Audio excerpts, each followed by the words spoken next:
ফুলবাড়ী পৌর বিএনপির নেতাকর্মীদের ভাঙন, স্বতন্ত্র প্রার্থীর পক্ষে মিছিল। বিস্তারিত থাকছে দিনাজপুরের ফুলবাড়ী থেকে মোহাম্মদ ফয়জার রহমানের প্রতিবেদনে। দিনাজপুরের ফুলবাড়ী পৌর বিএনপির নেতাকর্মীদের মধ্যে প্রকাশ্য ভাঙন দেখা দিয়েছে। পৌর বিএনপির সাধারণ সম্পাদক দলীয় সিদ্ধান্ত উপেক্ষা করে স্বতন্ত্র প্রার্থীর পক্ষে মিছিল করেছেন।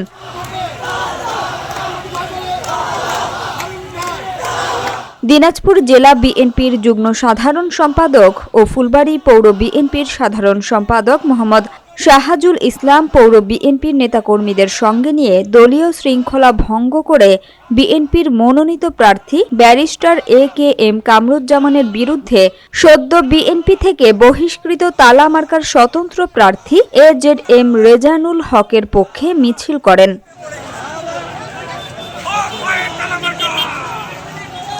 ফুলবাড়ী উপজেলার সংলগ্ন গোল চত্বর থেকে মিছিলটি শুরু হয়। মিছিলটি পৌর শহরের বিভিন্ন সড়ক প্রদক্ষিণ করে পুনরায় গোল চত্বরে এসে শেষ হয়।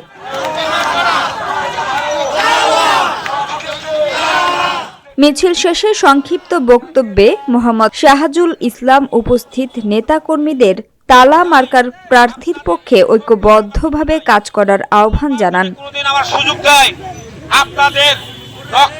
আমার রক্তের বিনিময় হলে আপনাদের ঋণ আমি শোধ করব ইনশাআল্লাহ। সবাই ভালো থাকেন, সুস্থ থাকেন, সুন্দর থাকেন। সবাইকে আবারও ধন্যবাদ জানাই। ধন্যবাদ, ধন্যবাদ, ধন্যবাদ।